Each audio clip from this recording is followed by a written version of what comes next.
In African tradition, a man was not allowed to crush and dominate the woman. Never. Hello once again, everyone. Welcome to Breakage Barriers. My name is Blessing, aka Lady B. If this is your first time watching me and you are not yet subscribed, do consider to press that button down there, the subscribe button, so you can subscribe, and alongside press the notification bell, the bell next to it there, so you can get notified of my upcoming videos, as well like the video. In this journey that I have begun to embark on, which is understanding the ancient African religion. As we know the African continent to be today, most African continents are barely practicing the African religion, or they are entirely not practicing the African religion. And I would always say, because of the past colonial experience, for us Africans to be able to come to a place of understanding ourselves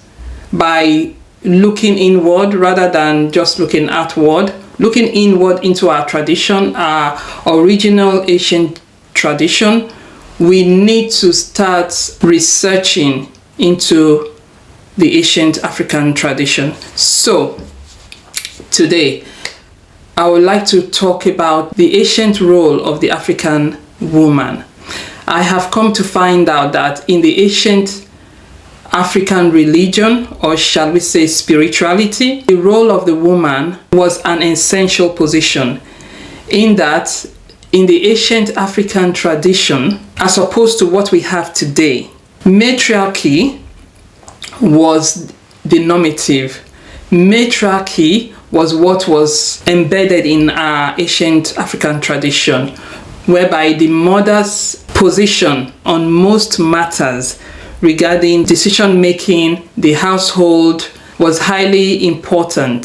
Patriarchy is foreign to African religion. Yes, that will come as a surprise, because what is being practiced right now back in Africa is actually foreign to our ancient tradition. Our ancient tradition was built on matriarchy. The mother was involved in practically everything.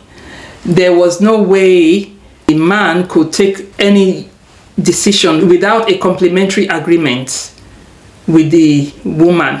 And I use the word complementary because in the ancient African tradition, neither was above. The men had their place because the mother is seen as somewhat protective, especially when it comes to the children and when it comes to the home.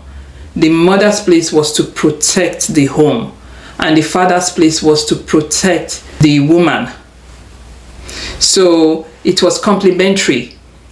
There was no gender competition there at all, which I found really interesting. And it seems the present culture being practiced by majority of African country is patriarchal. So that in itself has really currently messed up our culture, and it seems it's majorly playing against how we relate with one another, how we value one another, because there's a shift, and the shift is an unbalanced one, because in a patriarchal society, the man is viewed as above the woman, and the woman has to be in submission to the man, which in most cases is oppressive, brings in subjugation. That's why in patriarchy, there's this friction between the man and the woman, the gender man and the woman, because that's not how it has always been. So we need a cultural shift. We need a cultural shift to be able to understand how our ancestors pre-colonization lived and was able to live in great wisdom, whereby people around the world were actually visiting Africa as in the case of Solomon in the Bible, for wisdom, because there was great wisdom exhibited in that society pre-colonization. So could this be why the black community or the African society has this friction that is so dividing us? Matriarchy is the true, original, ancient African religion, or which can also be called spirituality, the African spirituality. Spirituality in the sense that it's an inward-outside relationship. So it's a reflective relationship as opposed to upward-downward relationship, which is the patriarchy society. So I'm going to leave you with this video for you to listen, so you don't think, oh, this is coming from a woman, like some people out there might feel, so it's expected for her to defend women. No, this is not in defense of women. This is historical, and this is how our ancestors truly lived in a more spiritually balanced society. Thank you very much for listening. Hope to see you in the next video. You take care now. Bye. Bye. In African tradition, a man was not allowed to act unilaterally in the family. Everything he did, he had to do after having obtained his wife's fullest blessing and permission. According to the culture of all our people, the woman was regarded as spiritually greater than the man. Even the most autocratic of African kings used to consult their people on a major subject. When a king wanted to go out and make war against such and such a tribe, he didn't just assemble the warriors and lead them off into battle. No, not at all. He had to obtain the approval of the women folk of the tribe, and these women had the right to say no. Our people believed that before you leave your village with your spear in hand, oh man, you must first consult your wife. An African marriage was not a union where the man was superior and where the woman was inferior. No. Let me tell you that in African tradition,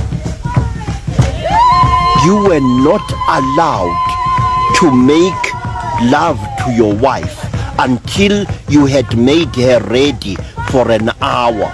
And before that, she had to give her consent. You were not allowed to impregnate your wife unless she was willing to receive your seed. You were not allowed to punish a child without having first talked with your wife. And the woman had the power to oppose you. An African traditional marriage was an equal partnership between the cattle-keeping male and the grain-planting female. The woman needed the milk that the man's cows would give for her children, and the man needed the grain that the woman would plant. Sometimes the man was gone for several years, and when he did return, if he returned, he knew that his family was intact, and it was not force or intimidation that kept the woman in her home. It was her love for the man who was away. Also, it was the women who discovered, sometimes at great cost in lives, which plants in the bush were edible and which were not. Extending over many centuries, our women learned which plants were dangerous to human life, which were beneficial, which could be used as medicines and which could be used as food. So the woman earned the men's respect in Africa for these and many other reasons. This is one of two places which our people believe all life, all living things emerged from. Our people of all nations have known this place as the womb of the earth or the vagina of the earth. In Africa, the woman was honored and respected. In Africa, the woman was actually worshipped. In Africa, the woman was actually honored by people of all tribes and nations. To this day, when we pray to our ancestors, we always solicit most of all the blessings of our female ancestors.